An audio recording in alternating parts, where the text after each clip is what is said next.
Hello everybody, my name is Vitali and I've been teaching for around 20 years now.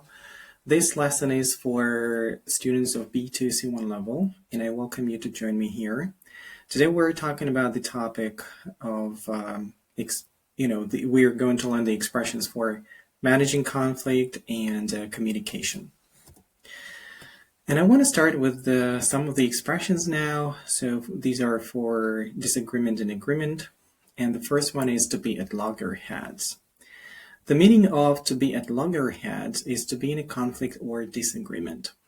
And the example sentences here are, they've been at loggerheads over the project deadline for weeks. Or the two departments are at loggerheads about who should lead the new initiative. So to be at loggerheads is to be in a conflict or a disagreement. And as you can see, it can be used in office environment. It's pretty used in the business English surrounding. Another expression here is about having similar views or agreement, which is to see eye to eye. Now we can say here, we don't always see eye to eye, but we respect each other's opinions. Or, my boss and I finally saw eye to eye on the new strategy, meaning that they've reached an agreement about the new strategy. The third one is there is a lot of common ground. When you say that there is a lot of common ground, it means that there are many shared interests or ideas. And we can say here, despite differences, we found a lot of common ground. Or, finding common ground helped us reach an agreement. So the three expressions we've studied here are to be at loggerheads, which is to be in conflict, to see eye to eye, which is to agree or have similar views, and there is a lot of common ground, and to have common ground, to have many shared interests or ideas. Now we're going to move on to resolving tension and making peace. And the two expressions we are studying here is to clear the air. To clear the air. The meaning of it is to sort things out and remove tension. For example, we could say here, after the argument, they met to clear the air. So they met to sort things out, to remove tension. It's better to clear the air before things get worse, right? Or we had a talk to clear the air and move on. So to clear the air is to sort things out and remove tension, and the other one is to bury the hatchet. To bury the hatchet means to make peace after a conflict.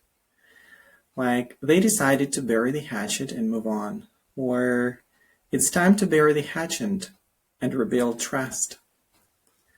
After years of silence, they finally buried the hatchet. Next one is starting off and staying in control. There are three expressions we're studying here, which is to get off on the wrong foot. To get off on the wrong foot means to start a relationship or a situation badly. So we could say, we got off on the wrong foot during our first meeting, or I think we started on the wrong foot. Let's try again. Another one is, it's getting out of hand. When something's getting out of hand, it's becoming hard to control. Another probably synonymous expressions you could use here is just to spiral out of control. So to get out of hand, an example sentence here is, the argument is getting out of hand. Means it's hard to control it. Things are starting to get out of hand, which means we need to step in here. So things are starting to get out of hand, right? And to step in here, as you've seen in at the end of the second sentence, actually is also a good expression. So do you know what that expression means? To step in? To step in means to get involved in a situation, to help or stop something.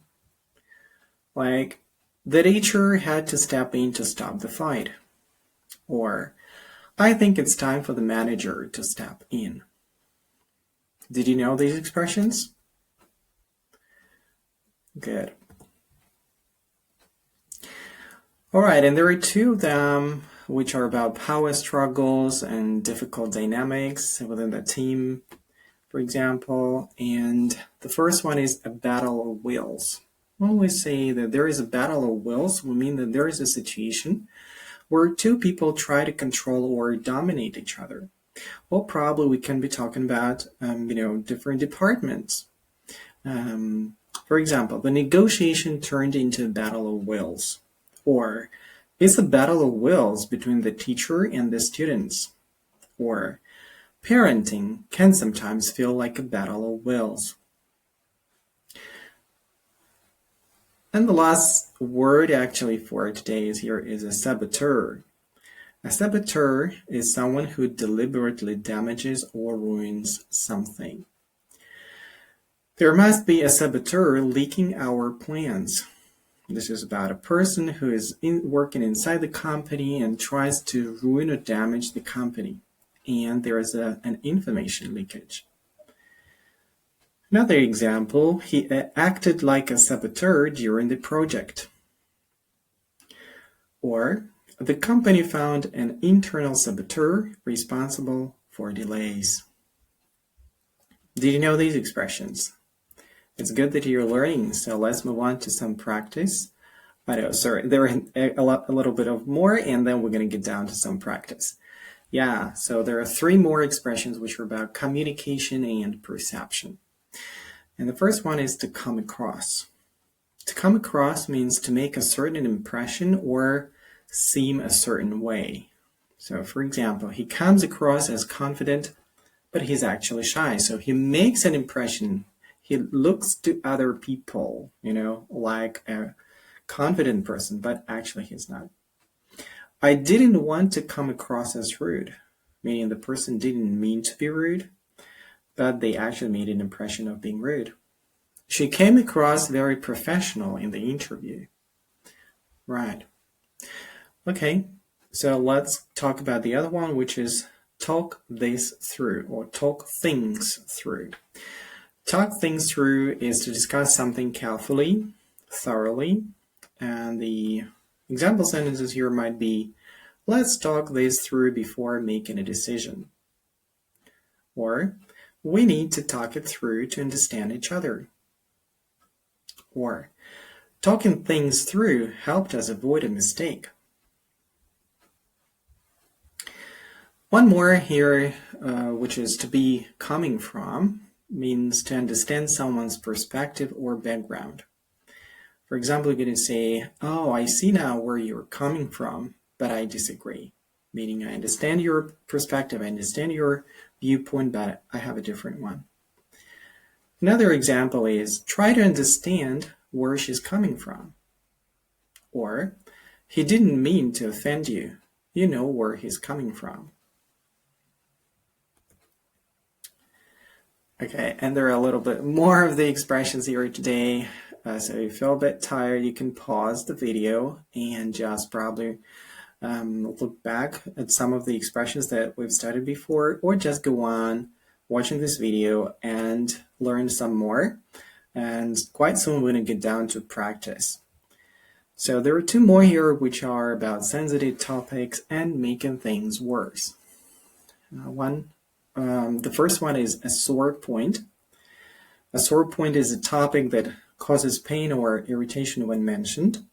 So for example, you can say, don't mention the exam. It's still a sore point.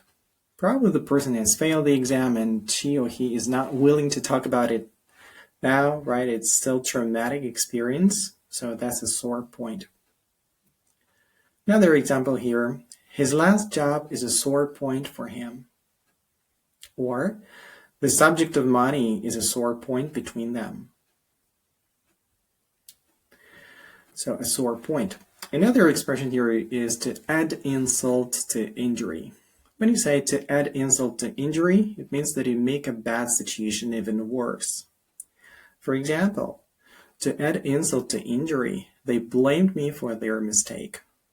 Or, losing the game was bad enough, but to add insult to injury, it started raining. Or, he was late, and to add insult to injury, he forgot the tickets. Did you know these expressions? It's good if you did. And now what we're going to do is look at one more, which is to fix up a time. So to fix up a time means to arrange or schedule a meeting or event. For example, you're going to say, let's fix up a time to meet next week. Or, I'll call you tomorrow to fix up a time. Or, can we fix up a time for the interview? Here is some tip for the usage. This expression is particularly common in British English and is used in both professional and casual contexts when scheduling appointments or meetings. And as I promised you, here is going to be a slide with some practice. These are gap fill exercise. These are gap fill sentences, the gap fill exercise. There are answers at the bottom of this slide, so I'd ask you not to look at the answers right now because you're going to be cheating then. So just think about what's going to be the best option for each of the gap from the expressions that we've studied today. And the first one is, they've been for weeks about the budget. So any ideas what might fit in here? Is it about agreement or disagreement? Probably disagreement. Which expression do you remember that we've studied and is about disagreement or a conflict? That's at loggerheads. So the right expression, the right sentence here is, they've been at loggerheads for weeks about the budget. Good. Let's go on to the second sentence. The situation is, we need to do something quickly. Any ideas what might go into this gap? When we need to do something quickly, probably the situation is not under our control. So the expression that we've used here is getting out of hand. So the whole sentence is going to sound like, the situation is getting out of hand. We need to do something quickly. Did you get it right? Good. Gap fill sentence number 3. After the argument, we met to and start fresh.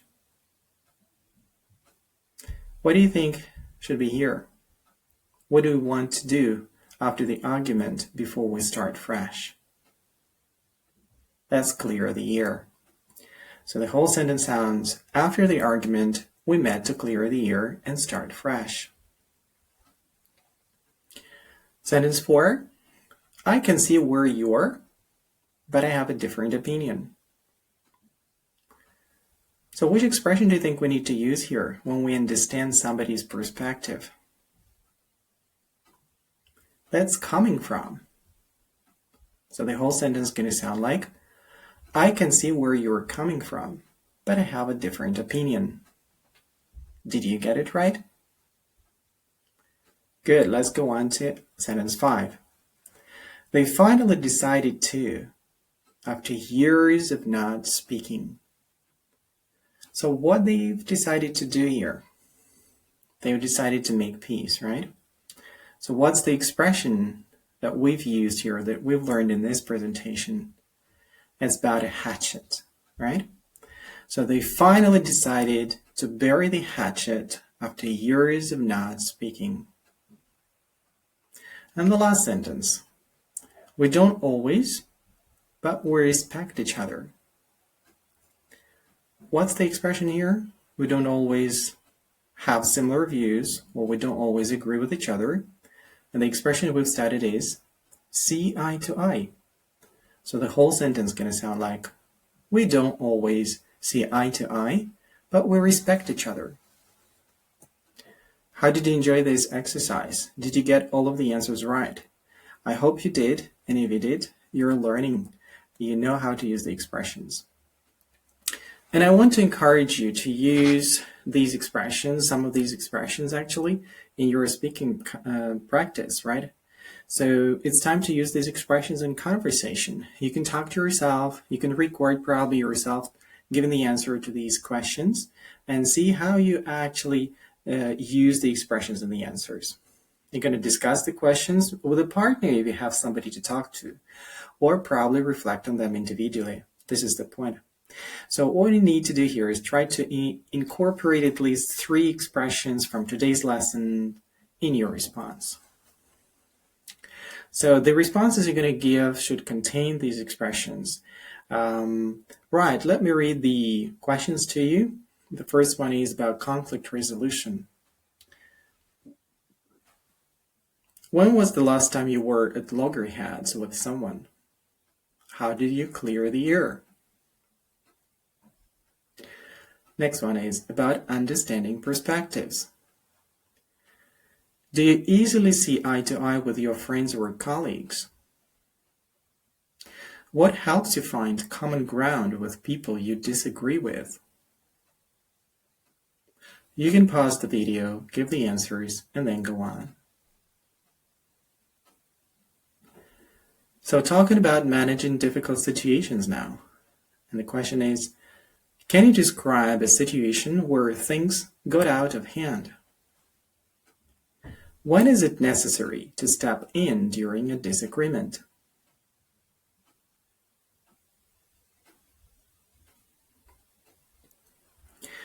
And the next portion of questions about personal reflection. So the question is, what's a sore point for you that people should avoid? Have you ever had to bury the hatchet after in conflict?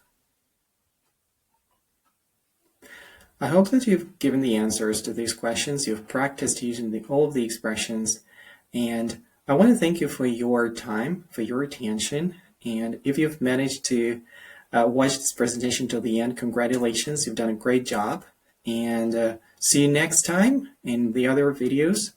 Make sure that you actually look back at this video and repeat the expressions, or probably make some screenshots, because what you repeat retains in your memory. If you don't repeat it, it might go into one ear and out the other. And there's just, by the way, another expression.